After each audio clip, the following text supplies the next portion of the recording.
My name is Emily, and at 35, I've spent the last decade tending to our home with quiet dedication. My husband, Michael, a respected doctor, has been the anchor of our shared life. We never had children, but our marriage, though unconventional, seemed to hold a fragile kind of happiness. For 10 years, I poured myself into creating a warm, orderly home, believing we were building something enduring. Then, one fateful evening, everything I thought I knew crumbled. Michael arrived home late, as he often did, his face shadowed with exhaustion.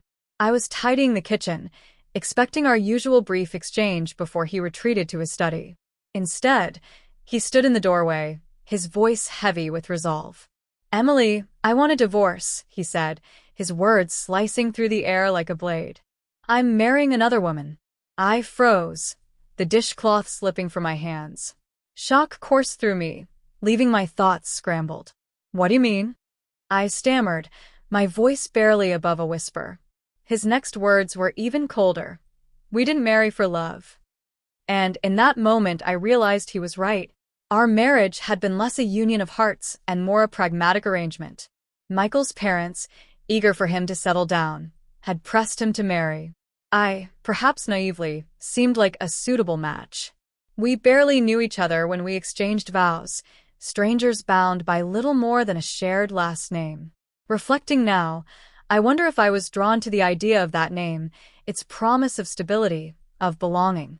We rushed into marriage, two people with little in common, and yet, for a time, we made it work. We carved out a routine, a semblance of partnership. I never imagined we'd face divorce, not after a decade together, even if our bond lacked the passion of true love. But now, standing in our kitchen, Michael was dismantling that fragile illusion. "You want to marry someone else?" I asked, my voice trembling with disbelief. "When did you start betraying me?" Michael's expression hardened, and he denied any betrayal. He explained he'd met a nurse at the hospital a year ago, captivated by her charm. "I'm tired of living with someone as dull as you," he said, his words cutting deeper than I thought possible. I was stunned, my heart aching with the weight of his cruelty. "How can you say that after all these years?" I asked, but Michael was unrelenting. "Living with you has been like hell," he snapped. "I'm done." Reeling from his words, I reluctantly agreed to the divorce, though it shattered my heart. But Michael wasn't finished. He delivered another devastating blow. "We don't need to go through a legal process," he said casually. I never officially registered our marriage. The room spun as his words sank in. "What?" I whispered, my voice barely audible. "We've been living together, not legally married." I felt a surge of betrayal, my mind racing back through our 10 years together. Michael had kept this secret, deceiving me all along, and now he was using it to deny me any claim in our separation. I remembered that day, a decade ago, when he was supposed to submit our marriage registration. An urgent matter had kept me away, and I trusted him to handle it. "You never submitted it?" I asked, my voice rising with incredulity. "Are you joking? We've been living as a married couple for 10 years. Michael's smirk was infuriating. "Normally, yes," he said. "That's why I made sure you didn't go to the office. It would have ruined everything." When we married, we'd established rules to govern our life together. As the homemaker, I was responsible for all household chores, living on a modest allowance Michael provided. Part-time work was forbidden, a condition I accepted to maintain our arrangement. Michael, in turn, handled all governmental and official matters, including, I thought, our marriage registration. "Why would you do this?" I demanded, my voice shaking with anger. His response was chilling. I was being forced into a marriage with someone I didn't love. I wasn't going to submit it easily. I was saving marriage for someone I was destined to be with. "Then you should have refused the proposal." I shot back, my frustration boiling over. Michael shrugged. "My parents are stubborn. They wouldn't listen. And besides, I needed a housekeeper." The word hit me like a slap. "A housekeeper?" I echoed, my voice hollow. "I'm a busy doctor," he continued unfazed. "I can't tend to household chores. Marrying you was convenient. You got a roof over your head, food on the table, without working. You were desperate to marry, weren't you? Pressured because your friends were settling down. His words were a twisted mockery of our life together. This 10-year relationship was a win-win, he said. And it ends today. Be grateful for the good times. Now you'll have to live on your own, without relying on anyone. I stood there, stunned, as he delivered one final threat. Don't tell my parents about this, he warned. You know what'll happen to your father if you do. My father runs a medical equipment sales company, a business tied to Michael's hospital through a contract secured by our marriage. Michael's implication was clear. If I exposed his deception, he'd sever the contract, jeopardizing my father's livelihood. It's your fault for being deceived, he said, laughing cruelly. How pitiful, to be thrown out with nothing. But as his laughter echoed, something inside me shifted. I couldn't help it. I burst into laughter myself, a sharp, defiant sound that startled him. What's so funny? He demanded, his confidence wavering. I can't believe you became a doctor with such little knowledge, I said, my voice steady now. I knew all along about your mistress. And I knew you never submitted our marriage registration. His face paled. That's impossible, he stammered. Oh, but it's true, I said. I've been preparing, waiting for the day you'd admit it yourself. Preparing to make you pay. For the past 6 months, I'd had a gnawing suspicion about Michael's infidelity, though I lacked proof. Determined to uncover the truth, I hired a private investigator to dig into his affairs. Ma'am, I have 2 things to tell you, the investigator had said during our first meeting. First, your husband is having an affair. We have evidence of him entering a hotel with a nurse from his workplace. Second, from their conversations, it seems you two may not be legally married. I was stunned. Not legally married? I asked, my mind reeling. The investigator explained he'd overheard Michael and his mistress at a cafe, where Michael boasted they didn't need to worry about alimony or property division because he'd never registered our marriage. I can't believe it, I'd said, my voice trembling. We've been living as a married couple for 10 years. The investigator nodded sympathetically. It's rare, but not unheard of. He likely kept you from official procedures to hide it. The betrayal was overwhelming, but I refused to let it break me. Am I supposed to just accept this? I asked. Not necessarily, the investigator replied. We can make him pay for deceiving you. We just need to prepare carefully, without him noticing. And so, with the investigator's help, I began laying the groundwork to hold Michael accountable. Now, standing before him, I relished the shock on his face. So, what if you knew, he said, trying to regain control. We were never married, so I don't owe you anything. I smiled, unshaken. You're wrong, Michael. We're considered to be in a common-law relationship. His eyes widened.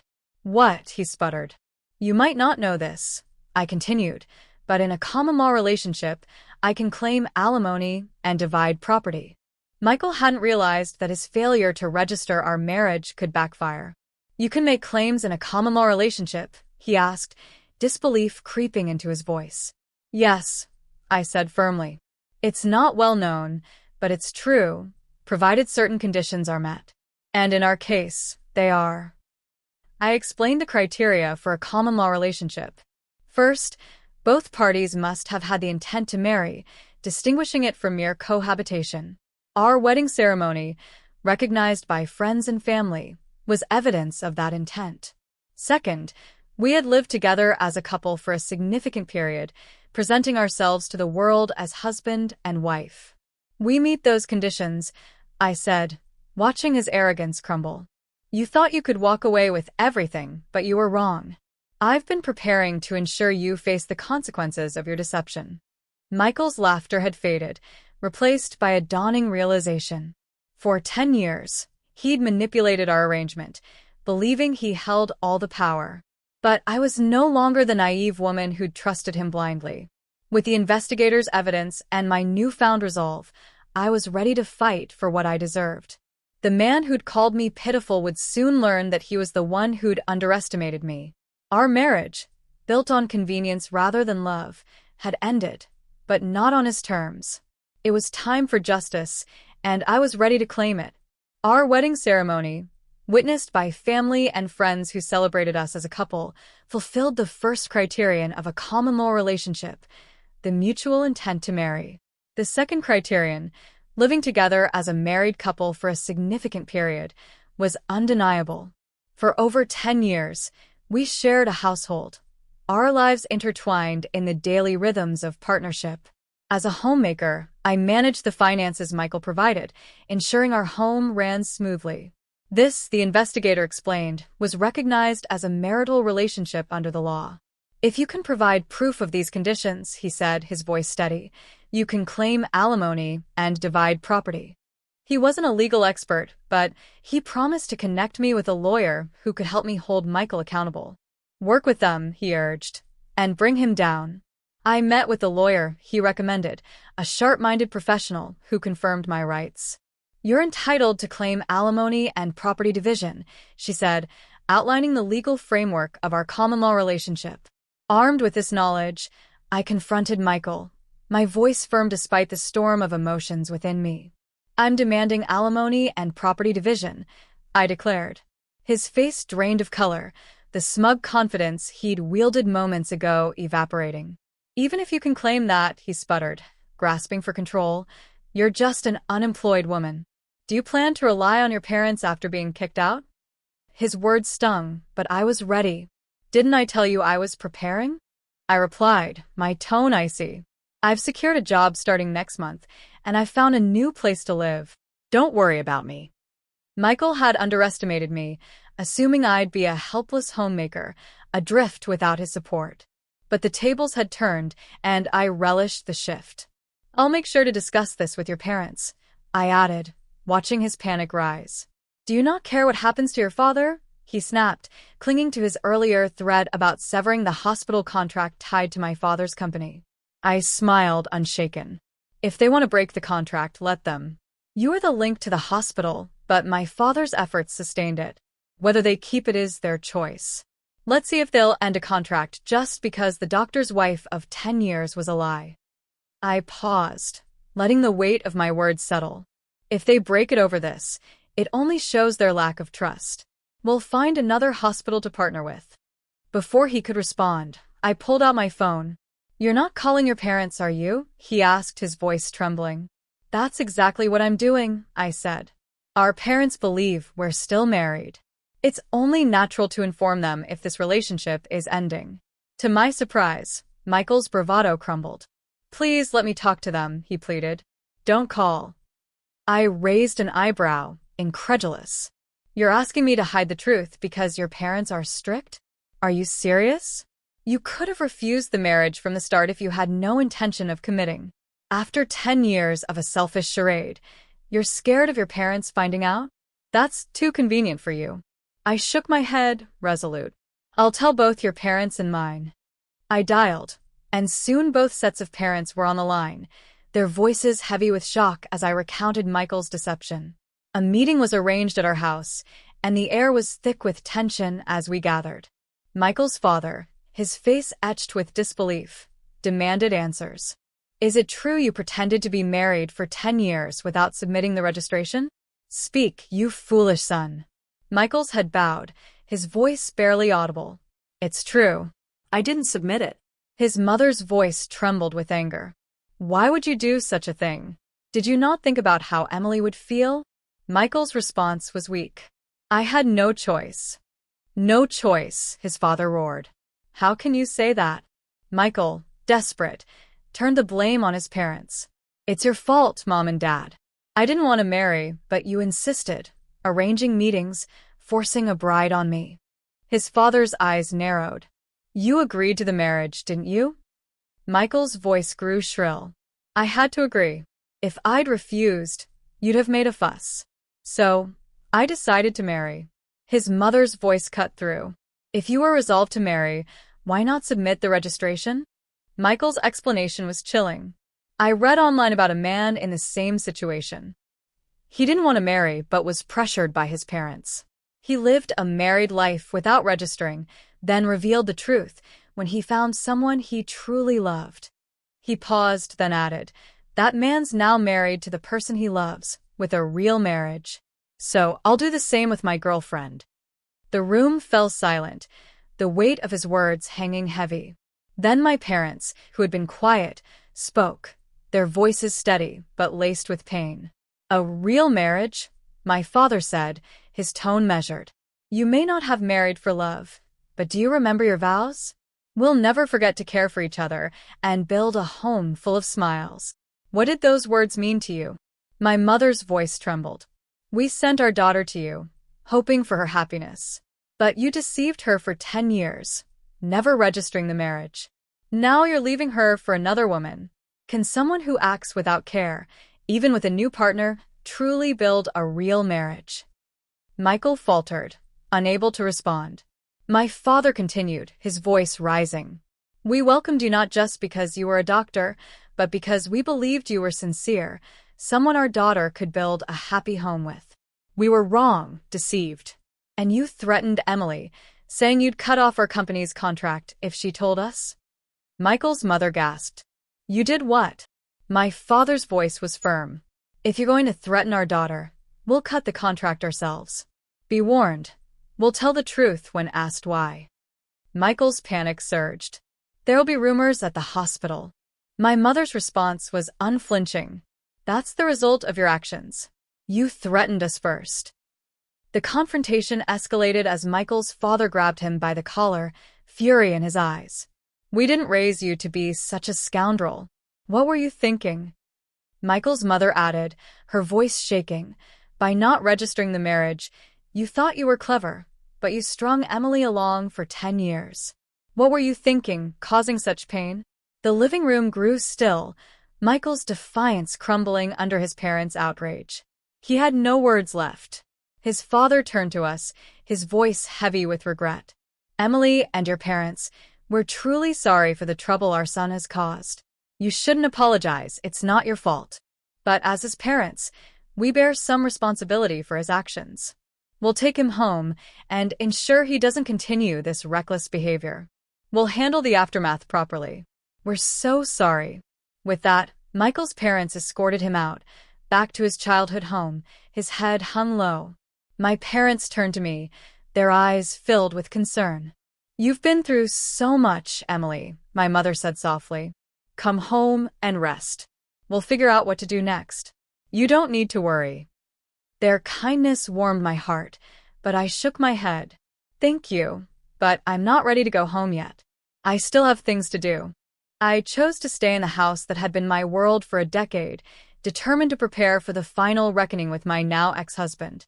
Over the next few weeks, I gathered evidence of our common-law relationship, meticulously documenting our shared life. A meeting with the lawyer was arranged to formalize my claims. Michael, however, was defiant. Even if I agree to alimony, why should I divide my property? He ranted. She's been a homemaker for 10 years, never working a day. I paid for everything, the furniture, clothes, food. Now I have to hand over the money I worked for. His indignation was palpable, but the lawyer was unmoved. Yes, that's correct, she said calmly. The money you earned and the assets are subject to division. Michael's face twisted in disbelief. Why? The lawyer's response was measured but firm. Who managed the household while you worked? Who cooked meals with the groceries you bought? Michael scoffed.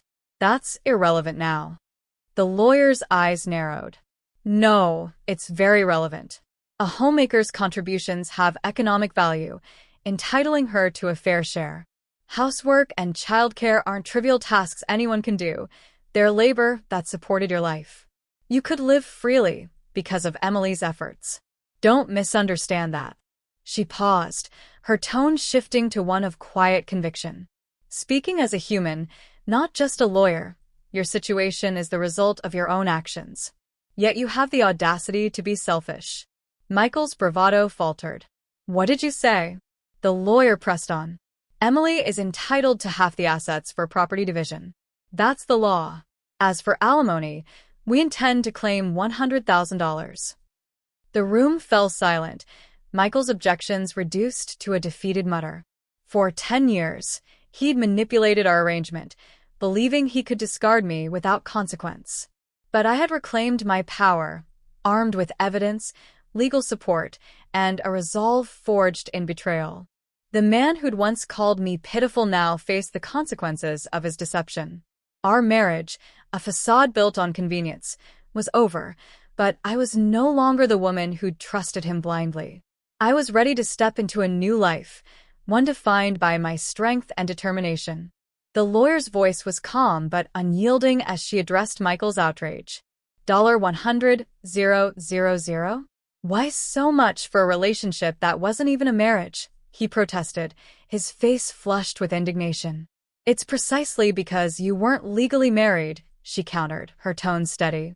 In common law relationships, alimony claims typically range from $10,000 to $40,000.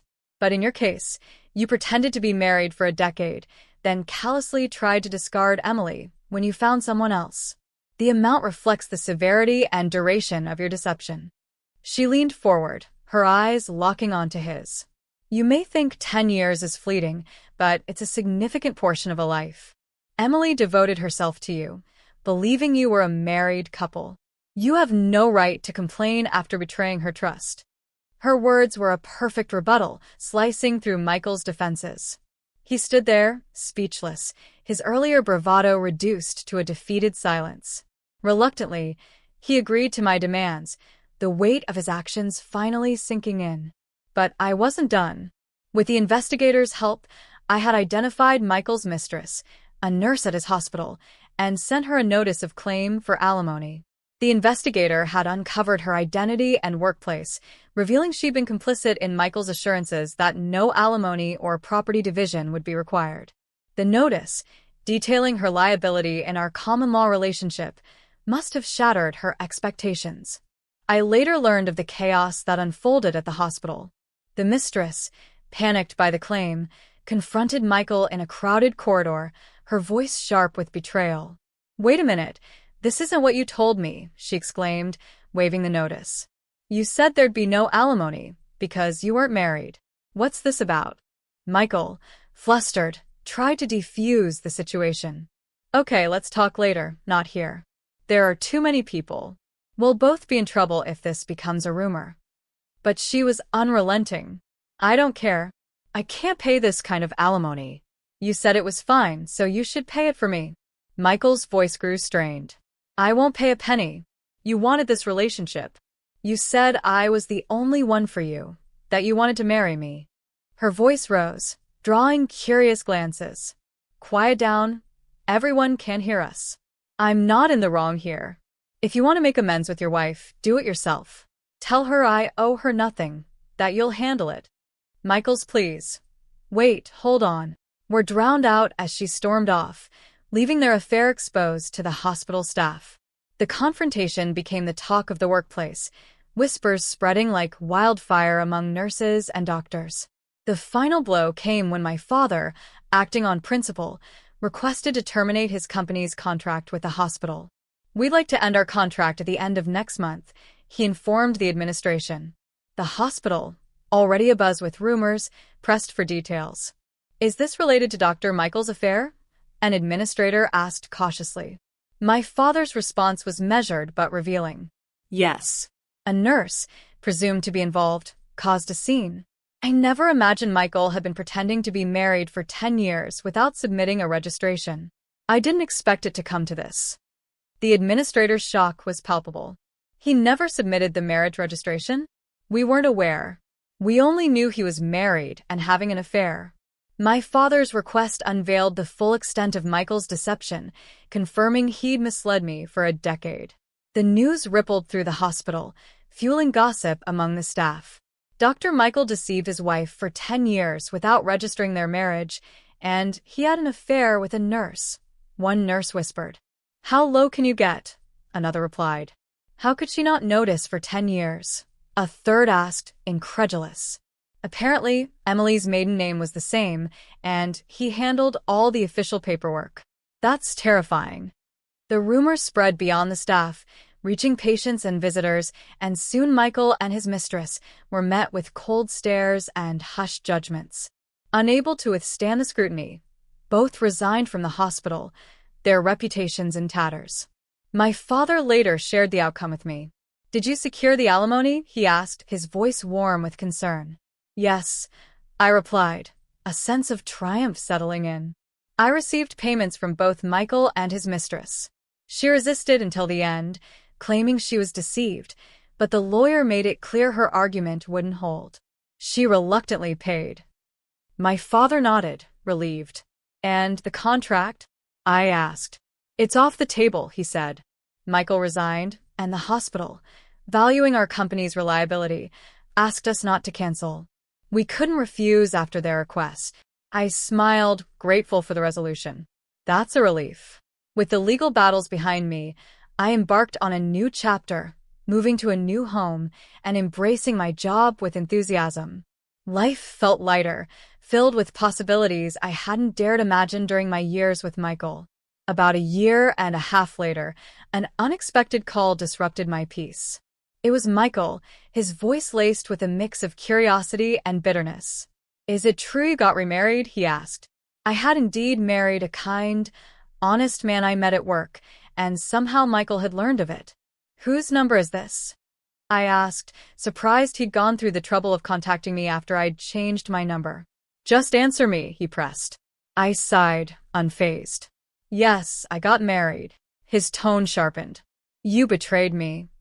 I couldn't help but laugh, the absurdity of his words striking me. Betrayed you? We were never legally married, so I didn't think it would matter to you. He faltered, then retorted. That's a different matter. I shook my head, my voice calm but firm. Indeed, things are different now. We're completely separated, so my marriage has nothing to do with you. Is that why you called? He hesitated, then taunted. Of course, you're probably still unmarried, since you haven't submitted a marriage registration. You're that kind of woman. His words were a desperate jab, but they missed their mark. Unfortunately for you, I replied, my husband isn't the kind of person to do such terrible things. He knows all about your deception, so to ensure I never feel anxious, we went to the office together to submit the registration. Things aren't as you imagined. I paused, letting the truth sink in. I understand you might wish for my unhappiness, given your own misery, but I'm sorry. We're happily married. With that, I hung up, severing the last thread connecting me to Michael. I didn't know what kind of life he led now, nor did I care. Unless he shed his selfish nature, true happiness would likely elude him forever. For me, the past was a distant shadow, and I was thriving in a life built on trust, love, and the strength I discovered within myself. Please feel free to comment below if you like this. Remember to like and subscribe for more.